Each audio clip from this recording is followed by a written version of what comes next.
He seemed to like it. It was fun to watch as he slowly began trusting me in the kitchen. Dad? I asked when he was almost done. Yeah, Bella? Mm, I just wanted to let you know that I'm going to Seattle for the day a week from Saturday, if that's okay. I didn't want to ask permission. It set a bad precedent, but it felt rude, so I tagged it on at the end. Why? He sounded surprised, as if he were unable to imagine something that folks couldn't offer. Well, I wanted to get few books. The library here is pretty limited, and maybe look at some clothes. I had more money than I was used to having, since, thanks to Charlie, I hadn't had to pay for a car. Not that the truck didn't cost me quite a bit in the gas department. That truck probably doesn't get very good gas mileage, he said, echoing my thoughts. I know. I'll stop in Montesano and Olympia and Tacoma if I want to. Are you going all by yourself? He asked, and I couldn't tell if he was suspicious I had a secret boyfriend or just worried about car trouble. Yes. Seattle is a big city. You could get lost, he fretted. Dad, Phoenix is 5 times the size of Seattle, and I can read a map. Don't worry about it. Seattle is a big city. You could get lost, he fretted. Dad, Phoenix is 5 times the size of Seattle, and I can read a map. Don't worry about it. Do you want me to come with you? I tried to be crafty as I hid my horror. That's all right, Dad. I'll probably just be in dressing rooms all day. Very boring. Oh, okay. The thought of sitting in women's clothing stores for any period of time immediately put him off. Thanks. I smiled at him. Will you be back in time for the dance? Grrr. Only in a town this small would a father know when the high school dances were. No, I don't dance, Dad. He, of all people, should understand that. I didn't get my balance problems from my mother. He did understand. Oh, that's right, he realized. The next morning, when I pulled into the parking lot, I deliberately parked as far as possible from the silver Volvo.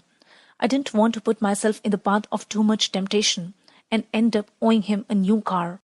Getting out of the cab, I fumbled with my key, and it fell into the puddle at my feet. As I bent to get it, a white hand flashed out and grabbed it before I could. I jerked upright. Edward Cullen was right next to me, leaning casually against my truck. How did you do that? I asked in amazed irritation. Do what? He held my key out as he spoke. As I reached for it, he dropped it into my palm. Appear out of thin air. Bella, it's not my fault if you're exceptionally unobservant. His voice was quiet as usual, velvet, muted. I scowled at his perfect face.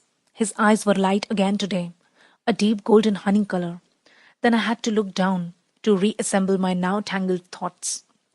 Why the traffic jam last night? I demanded, still looking away. I thought you were supposed to be pretending I don't exist, not irritating me to death. That was for Taylor's sake, not mine. I had to give him a chance. He snickered. You... I gasped. I couldn't think of a bad enough word. It felt like the heat of my anger should physically burn him, but he only seemed more amused. And I'm not pretending you don't exist, he continued. So are you trying to irritate me to death, since Taylor's van didn't do the job? Anger flashed in his tawny eyes. His lips pressed into a hard line, all signs of humor gone. Bella, you're utterly absurd, he said, his low voice cold. My palms tingled. I wanted so badly to hit something. I was surprised at myself. I was usually a non-violent person. I turned my back and started to walk away.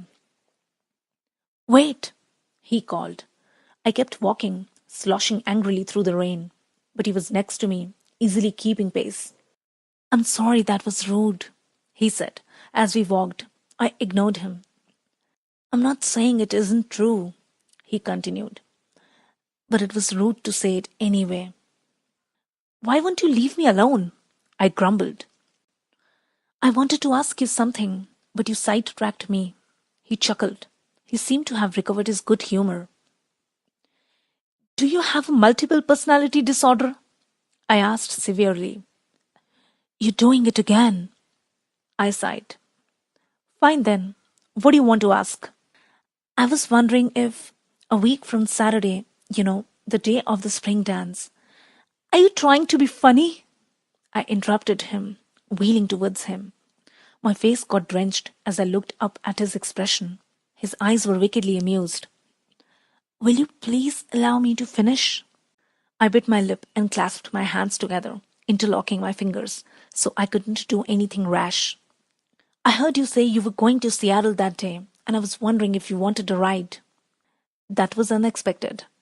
What? I wasn't sure what he was getting at.